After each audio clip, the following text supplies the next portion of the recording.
Donc cet essai qui a pour titre un peu de politique, et donc ce soir je vais traiter de la question de l'état d'exception. Je n'ai pas voulu l'appeler l'état d'urgence, parce que l'urgence, ça n'a qu'un temps. Évidemment, quand on dit c'est un état d'urgence, ça veut dire qu'il doit être limité dans le temps. Alors, quand ça devient permanent, cela est à dépasser l'état d'urgence, c'est devenu un état d'exception, et peut-être on va passer de l'état d'exception à l'état tout court, l'état de permanence d'un certain dispositif, de maintien d'un certain dispositif de contrôle des populations.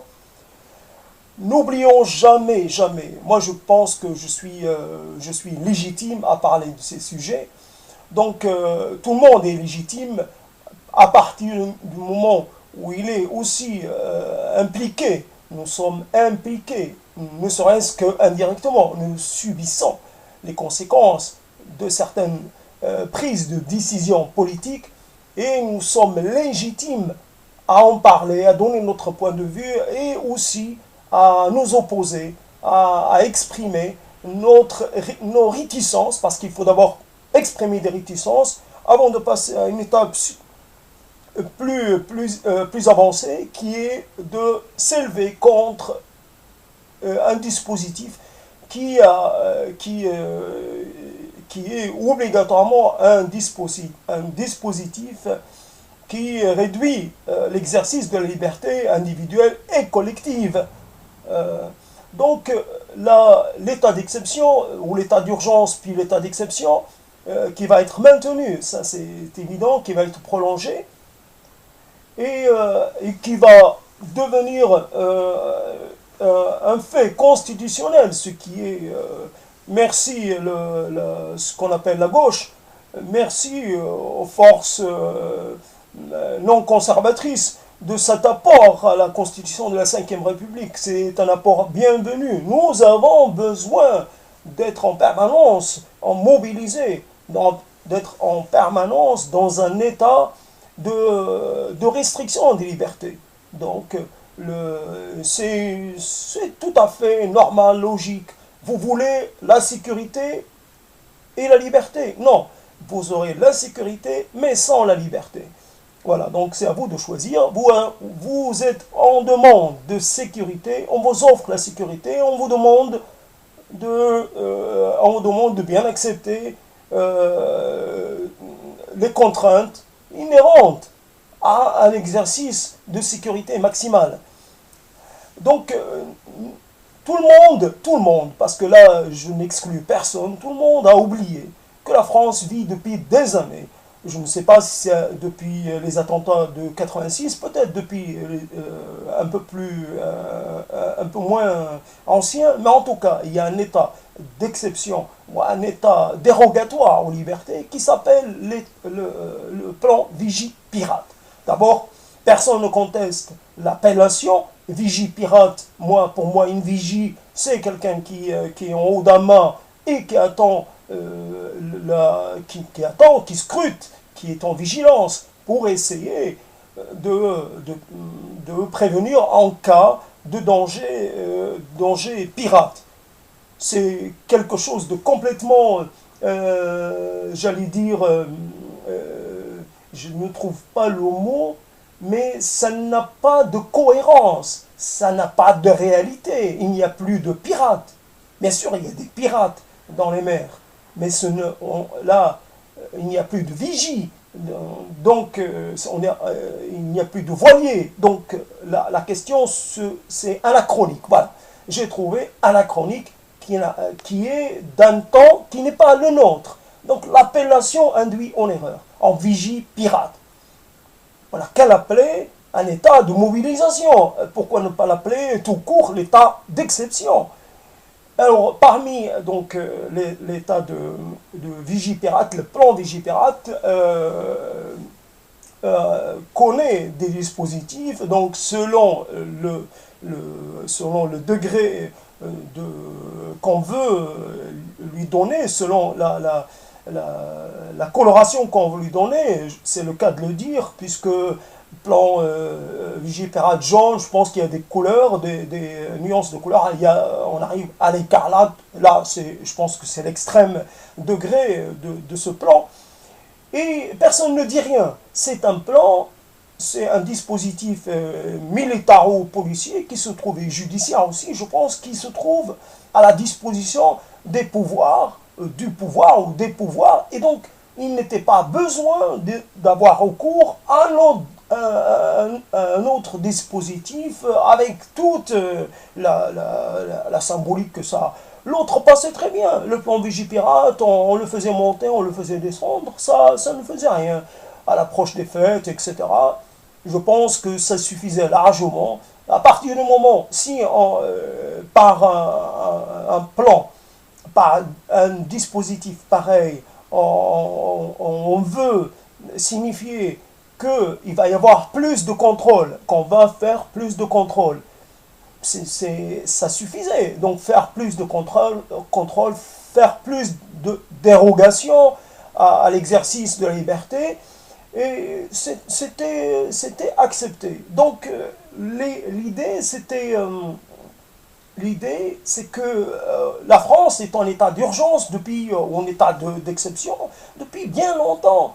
Et ceux qui se réveillent aujourd'hui pour dénoncer la future constitutionnalisation et la future inscription dans le marbre, l'inscription dans le corpus des lois de ce dispositif qui normalement devait rester exceptionnel.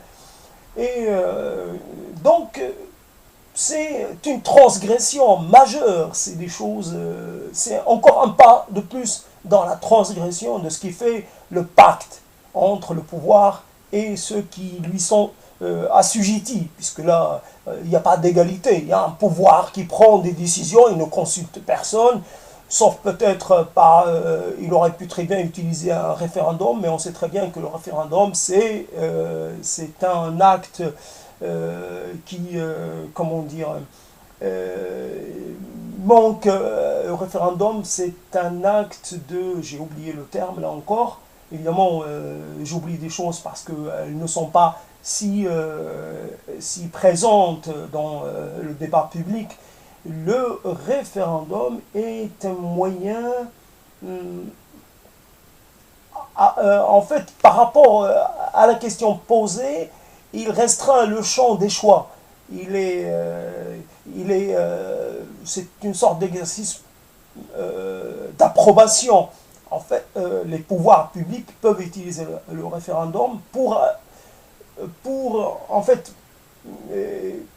parce que il ne laisse pas trop de choix, il n'y a pas de choix, il n'y a que le oui ou le non, l'approbation ou la désapprobation, il n'y a pas d'autre choix. On peut très bien, dans un choix démocratiquement sûr, il est possible d'offrir plusieurs choix. C'est pas quelque chose, c'est pas une dualité, c'est pas un choix aussi peu ouvert. Donc, j'ai oublié le terme qui colle à cet exercice de la consultation populaire. Et en fait, donc, à force de ne pas exercer de la politique, on oublie le vocabulaire politique qui peut être utile pour parler de façon pertinente d'une situation ou politique donnée.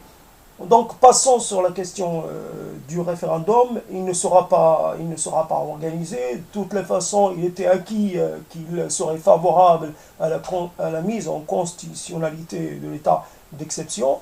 Donc les pouvoirs publics,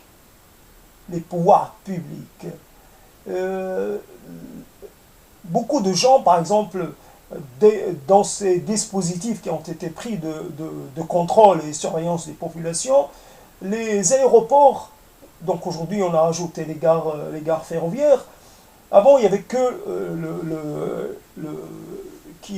avait que l'aéroport pour se constituer en zone quelque part, d'un endroit vous devez, pour avoir accès à ce moyen de transport, renoncer à l'exercice plein de votre souveraineté individuelle. Vous devez abdiquer de vos droits les plus élémentaires et, et vous constituer en suspect potentiel, en danger potentiel. Et donc, le passage par l'avion, les fouilles qui pouvaient être des fouilles assez humiliantes, assez poussées, la fouille au corps, cela en l'absence de tout danger, en l'absence de toute suspicion, uniquement une fouille qui se veut la plus, la plus démocratique possible, puisque si on fouille une personne, il faut fouiller tout le monde pour ne pas créer de discrimination. Voilà, donc un exercice parfait d'égalitarisme dans l'arbitraire, voilà, dans le non-respect de l'intégrité corporelle d'une personne. Et donc, quand vous avez les aéroports, donc il y a le kidam de base, puis il y a les personnalités, les VIP, les personnalités politiques, les diplomates, etc. Quand on fouille quelqu'un de cet acabit-là, une personne qui a du poids, cela horrifie pas mal de gens. Il y a des réactions, il y a des protestations. Quand on fouille tout le monde, cela paraît normal. Une fouille, ça reste humiliant. Ce n'est pas quelque chose qui doit devenir la règle. On doit présupposer. Donc, à vouloir protéger tout le monde, encore une histoire de cette tension, comme on pourrait dire, de cette articulation entre sécurité et liberté, au nom de la sécurité, pour prévenir un drame, pour prévenir quelque chose, on va atteindre la liberté de tous par prévention. C'est un acte, c'est un exercice préventif. Il n'y a pas de danger, donc il peut y avoir des endroits symboliques qui sont peut-être, qui peuvent être les lieux d'une atteinte à la vie, mais il y a des lieux qui ne sont stratégiquement, n'ont pas de poids symbolique, mais comme on doit faire la fouille partout, comme la fouille doit être systématique et généralisée, mondialisée, si on estime qu'un produit ou quelque chose, est-ce que, par exemple, tout simplement, est-ce que vous pensez qu'un petit canif ou qu'une petite paire de ciseaux peut constituer un danger sérieusement? Est-ce qu'une paire de ciseaux peut constituer un danger vital pour un membre d'un équipage,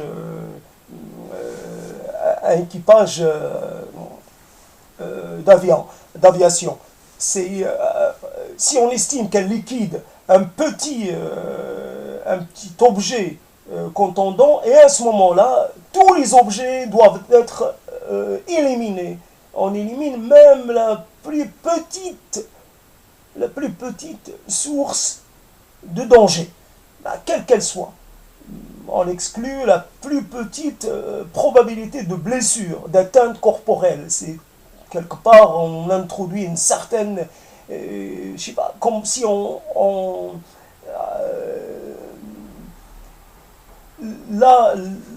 l'histoire donc de cette fouille systématique. Donc les aéroports qui étaient le lieu de la fouille, parce que les aéroports donnaient accès au monde entier, et donc quelque part on fouille parce qu'on a aussi une responsabilité internationale. Donc après les gares, aussi il y a un contact avec l'extérieur, on va dire les gares. Après il y a les fouilles quotidiennes quand vous êtes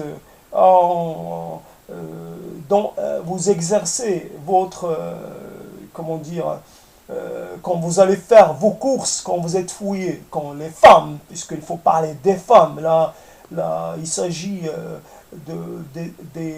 du sac. Quand un vigile demande à une femme d'ouvrir son sac, Là, quand la loi française a autorisé la fouille des voitures, des coffres des voitures, ça a été déjà un pas de plus. Donc il y avait une certaine sacralité, une certaine inviolabilité. Actuellement, un policier, un agent d'autorité peut demander à fouiller votre voiture. Ce n'est pas seulement, il ne peut pas seulement vous demander à présenter vos papiers d'identité, il peut aussi avoir accès à l'intérieur de votre voiture, sans mandat évidemment. Sans mandat, il n'est pas besoin d'avoir un mandat. Il est mandaté en permanence. Et donc vous avez des agents d'autorité qui ne sont pas des agents officiels, mais des agents des agents privés qui vous demandent d'ouvrir votre sac. Vous êtes une femme, vous ouvrez votre sac. C'est quelque part une violation, un viol, voilà, un viol symbolique de l'intimité d'une femme.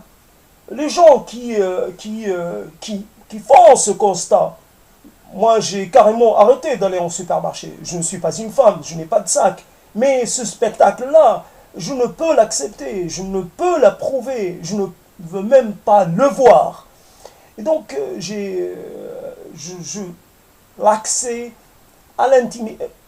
Le sac constitue une extension du domaine inviolable de l'identité d'une femme. Quand vous l'ouvrez, même si la personne ne met pas la main dedans, mais quand vous le fouillez, vous montrez, vous exposez une partie de votre intimité. Votre entourage ne fouille pas dans votre sac.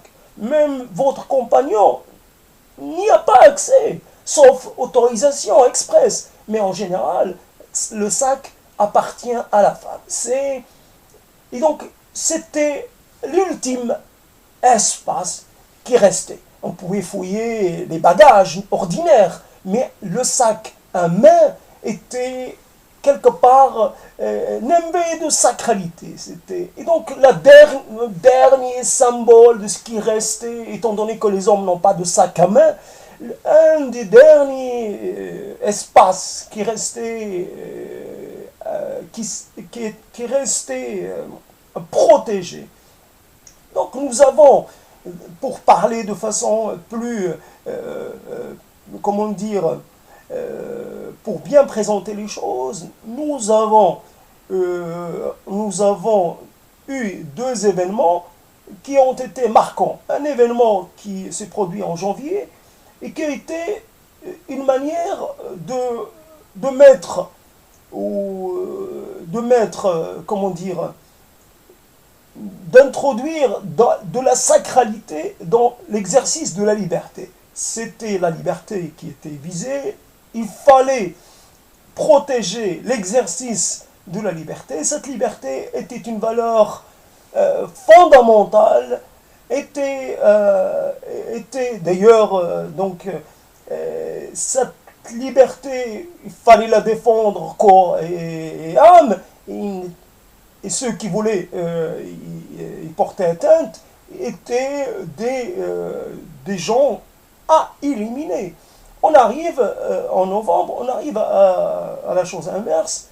Donc, il n'est plus question de mettre en avant la liberté, il est question de restreindre la liberté. La liberté de réunion, de manifestation, la liberté d'opposition, puisqu'on a mis des gens qui n'étaient pas, puisque les mesures prises de nouveau ont permis à l'État de nous montrer, de montrer ses gros bras. L'État a signifié à la population que lui, il a une logique inclusive. L'État a plusieurs ennemis.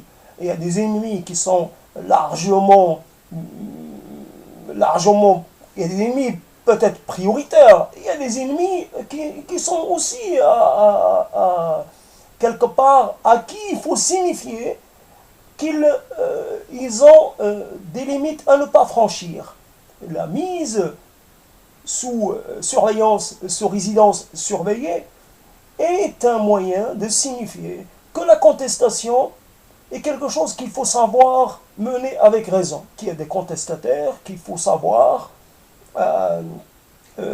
qu'il faut savoir dompter. C'est un moyen de casser l'élan contestataire de certains. Nous avons cette tension qu'il y a entre le besoin de sécurité et le besoin d'exercice de la liberté. Nous sommes dans un régime parlementaro-présidentiel, et donc ce régime-là, quelque part, il n'agit pas par un système de consultation populaire permanente, il agit par un système de représentation. On a des représentants qui sont chargés à notre place de produire des lois, et ces lois qui peuvent nous convenir ou pas nous convenir, mais ils sont quelque part mandatés pour prendre les bonnes décisions à notre place. Nous n'avons pas le contrôle, et ceux qui normalement manifestent contre la poursuite de l'état d'exception n'ont aucune chance d'être entendus, parce qu'ils n'ont pas le relais nécessaire auprès des pouvoirs publics. L'État est quelque chose qui...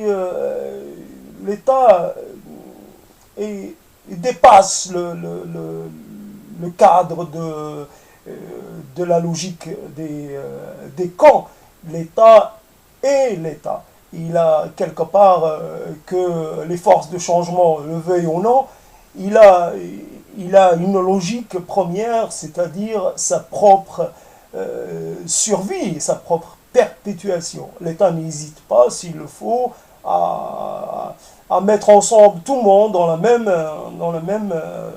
le même panier, et qu'ils soient des contestataires, c'est-à-dire, disons-le, de gauche ou de droite. Il faut maintenir la pression, il faut contrôler. C'est le contrôle qui peut porter. Est-ce que l'idée du risque est quelque chose qui est si terrible que ça? Un risque, choisir une dose de risque pour préserver la liberté. La liberté, c'est quelque chose qui n'est pas acquis de façon durable. La liberté, c'est une valeur relative, c'est quelque chose qui se construit dans le rapport de force. Et si on commence à porter atteinte à des libertés censées être fondamentales, qui aurait eu, par exemple, est-ce qu'il aurait été facile de porter atteinte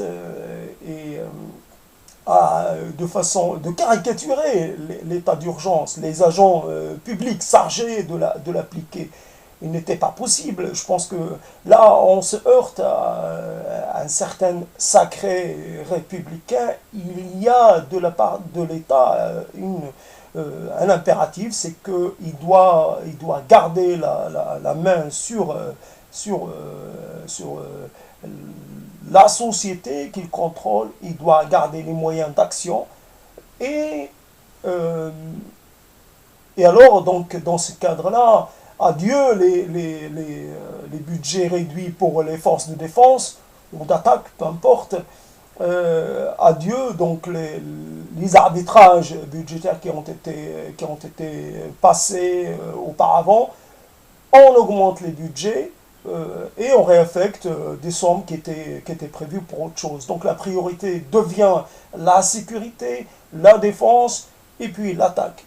Nous sommes en tant que citoyens peu audibles dans cette histoire-là. Le Parti socialiste, qui est censé avoir la majorité au Parlement, avoir un président issu de ses rangs, c'est le moins qu'on puisse dire, un ex-responsable du PS qui se retrouve à prôner des décisions qui sont... que la droite elle-même aurait du mal à faire passer. C'est ça, peut-être même des mesures qui seraient d'extrême droite. Nous parlons je pense à ce niveau-là, je pense à la déchéance de nationalité pour les binationaux, déchéance pour délit. Donc, délit grave. Après, on peut très bien, délit grave, délit moyen, délit faible, tout ce qui, en fait, peut constituer un risque pour la sécurité. S'entend par là, sécurité publique, ça peut être la sécurité au sens large, mais plus la sécurité, juste la sécurité dans le quotidien. Donc, tout ce qui peut porter atteinte, il n'est pas question de refuser la sécurité par principe. La sécurité est nécessaire pour pouvoir vivre de façon, pouvoir vivre normalement et pouvoir développer des rapports normaux en tant qu'acteurs sociaux et ne pas se préoccuper de savoir s'il ne va pas nous arriver, si nous n'allons pas courir un risque que nous aurions pu éviter.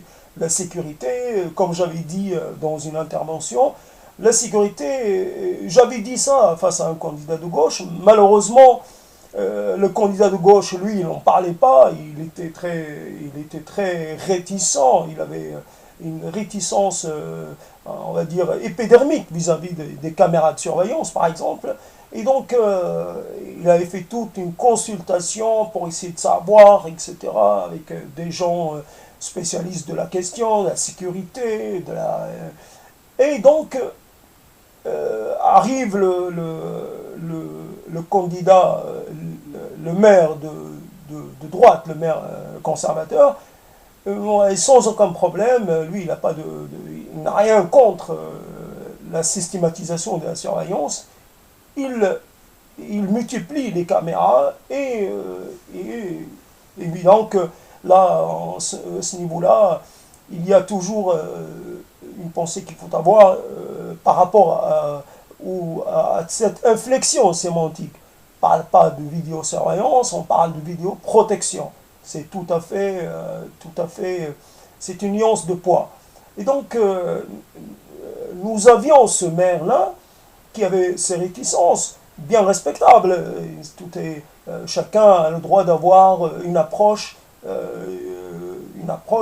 qui lui soit propre par rapport à ces questions de sécurité. Il n'est pas possible d'imposer une vision de la sécurité. Moi, j'avais parlé de la sécurité en tant que question transversale entre la gauche et la droite. Et c'est évident, dans sa campagne électorale, il n'a pas insisté sur ce domaine-là, alors qu'il y avait une demande. Donc, en acceptant l'idée qu'il y a une demande de sécurité, et sans aller jusqu'à une société d'ordre, prendre des mesures. Or, le gouvernement actuel, profitant de l'effet désastreux sur les populations, de ce qui s'est passé, des événements tragiques, bien entendu, et a appliqué un programme qui n'est pas sans état d'âme, un programme le plus poussé possible au niveau des contrôles de la population. Alors, s'il faut être dans le slogan, dire « abat la surveillance systématique », abat le contrôle arbitraire, les contrôles de toutes sortes, redonnons aux citoyens, redonnons à nous-mêmes la capacité de refuser, comme la référence obligée, la référence indépassable de De Gaulle. De Gaulle était un rebelle, il a dit non à l'autorité. Voyons, quelqu'un qui est soumis à la hiérarchie et qui dit non à une décision prise par ses supérieurs et qui se pose et qui dit non, moi je refuse de déposer les armes, je pars en résistance. Nous avons une constitution gaullienne, nous avons cette figure emblématique qui dit non. Alors quand vous dites non, à un moment donné, vous n'êtes pas De Gaulle qui veut, mais l'exercice de la liberté, du refus, de la résistance, de l'opposition est nécessaire.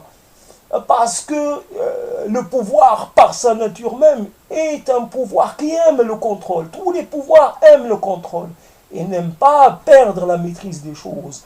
tous leurs efforts vont dans la prévoyance, dans la mise en place de dispositifs de prévention, voilà. Donc résistant au pouvoir, à tous les pouvoirs, résistant de façon pacifique,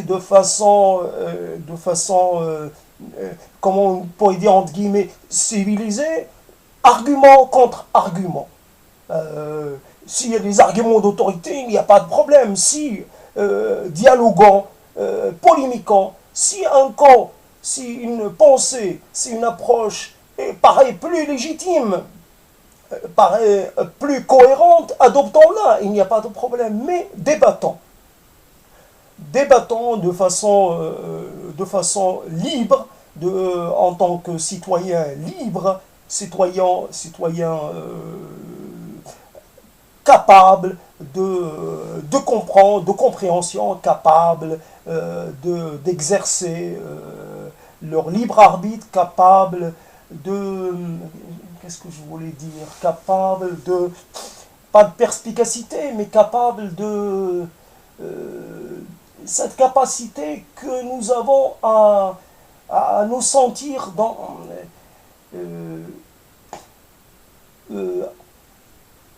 à être en capacité de produire de la visibilité, comment dire, à un moment donné, nous pouvons avoir une approche qui soit cohérente, qui soit globale d'une situation donnée, et nous pouvons produire une sorte de capacité à apporter ou un diagnostic, à apporter cette expertise. Nous sommes des citoyens, nous sommes capables de produire de l'expertise. Nous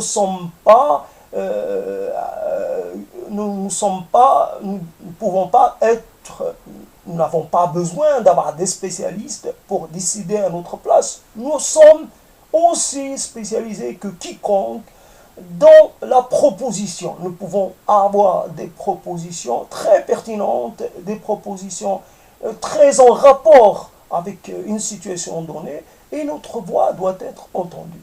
Bien à vous.